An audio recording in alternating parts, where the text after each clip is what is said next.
question du Val, à défaut d'être un des meilleurs systèmes de santé au monde, il faut reconnaître que beaucoup de choses ont été faites. Mais avant d'aborder précisément cette question, je voudrais apaiser les inquiétudes de notre consultant Edmond en lui faisant savoir que les 40 ans que nous célébrons aujourd'hui, que les Camerounais célèbrent aujourd'hui pour leur chef de l'État, sont plutôt un atout pour le peuple camerounais qui jusque-là est resté très stable, qui jusque-là est resté en paix. Il a cité également les autres pays. Je voudrais qu'il observe avec moi que les mêmes pays, à savoir le Gabon, la Libye, l'Éthiopie, la Guinée équatoriale, il verra que durant le règne des présidents cités, il y avait cette paix, il y avait cette accalmie, il y avait l'unité qui était renforcée. Donc aujourd'hui, nous devons célébrer les 40 ans au pouvoir du président Biya comme étant plutôt une grâce, une chance pour le Cameroun. Parce que vous savez, après 40 ans, il n'y a pas eu de crise majeure. C'est vrai, il y a eu pas mal d'événements que à chaque fois, le chef de l'État a su faire face. Et lui-même l'a indiqué. Le chef de l'État camerounais n'est pas 40 ans au pouvoir de sa force de muscle ou bien parce qu'il règne par la dictature. Mais je crois qu'à chaque fois, à chaque échéance, il a remis son mandat au peuple camerounais qui l'a toujours renouvelé. Donc pour nous, sans exagération, je crois que c'est plutôt un atout, c'est plutôt une chance. Pour revenir donc maintenant... Oui, d'ailleurs, en juillet 2017, lorsqu'il reçoit le président Hollande à Yaoundé, il y a cette formule qui est devenue pratiquement virale. Ne dure pas au pouvoir qui veut, mais qui peut. Pour revenir maintenant à la thématique que nous avons évoquée tout à l'heure, sur la question de la santé. Sur la question de la santé, que les Camerounais ont accès aux soins de santé. Au-delà du sentiment, je crois que nous avons des preuves, nous avons des faits qu'on peut vérifier, qu'on peut tester, qu'on peut même observer. Vous voyez, ce n'est pas seulement une question de sentiment. Il y a des choses qui ont été faites.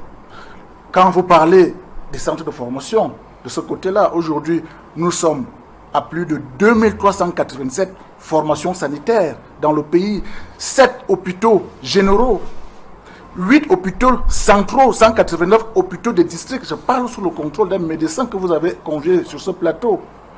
Nous avons 189 hôpitaux de district, 234 centres de santé d'arrondissement, 1980 centres de santé intégrés. Aujourd'hui, beaucoup de maladies sont prises en charge par l'État du Cameroun, où les soins sont totalement gratuits. Aujourd'hui, nous avons plus de 6 grandes écoles de formation de médecins aujourd'hui. Alors que en 82, ou alors à la période que vous connaissez très bien, nous n'avions que notre CUS de Yaoundé. On a multiplié les hôpitaux de référence, les facultés de médecine qui ont diversifié dans la médecine générale, dans la pharmacie, dans l'odontostomatologie. Les choses ont considérablement bougé.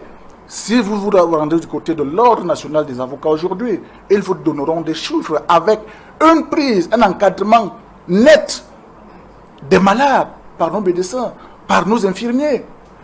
Puisque vous posez le problème au niveau de l'extrême nord, le mandat de 1997 était placé justement sous le signe de l'amélioration des conditions de vie.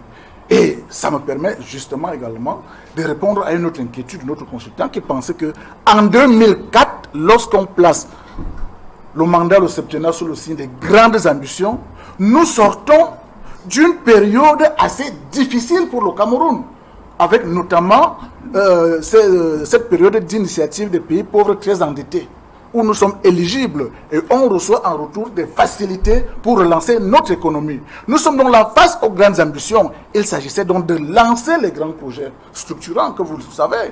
On a fait des projets au niveau de Mekin, de Menvele et ainsi de suite. En 2011, on aura l'occasion de revenir sur la question des infrastructures. Non, oui, et le décollage économique. Vous répondez d'abord à mes questions. Oui.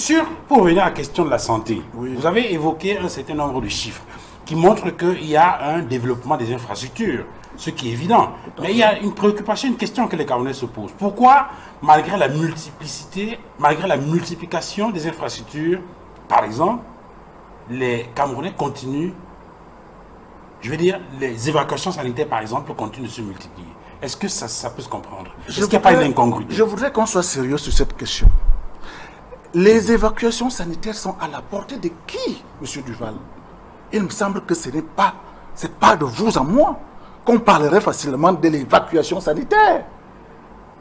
L'évacuation sanitaire est un choix du malade sur la base de ses propres raisons. Moi, je ne peux pas en faire. Est-ce que si je suis malade aujourd'hui, est-ce que j'ai un hôpital de référence qui peut me prendre en charge? Est-ce que les Camerounais ont accès à des hôpitaux qui sont en mesure de les prendre en charge? Donc le problème, la question. Donc le problème, ce n'est pas le plateau technique, maintenant, mais c'est davantage le problème n'est pas le plateau technique. choix. Je parle du choix. Et je voudrais d'abord vous dire que tous les systèmes, tous les pays du monde entier connaissent des évacuations sanitaires. Okay. Même aux États-Unis, les Américains font des évacuations sanitaires. C'est pas fini. Et j'attire également votre attention sur nos hôpitaux de référence et autres. Faites-y un tour. Vous verrez également qu'il y a des étrangers qui viennent se soigner chez nous, au Cameroun. Moi, j'ai la preuve. Allez à l'hôpital général qui n'est pas loin d'ici. Vous verrez les Gabonais, les Tchadiens et tous les pays de la sous-région, tous les Africains, ils viennent également se soigner chez nous. Donc, je voudrais relativiser cette façon de voir que les évacuations sanitaires, qui, j'insiste, sont un choix personnel. Vous pouvez vous dire, vous, Dural Fanga, avec ma position, si je pars me soigner à l'hôpital central, peut-être que, comme au col, avec lui et moi, non, on ne s'entend pas là vraiment, je préfère encore être en sécurité, là où personne ne me connaît. Je vais me soigner. C'est pour ça que je dis que c'est un choix personnel. Autant les Camerounais qui ont des moyens, sortent pour aller se soigner ailleurs, autant d'autres Africains, d'autres citoyens du monde viennent également au Cameroun. Très bien. Ça, c'est prouvé. Alors, docteur Apollinaire,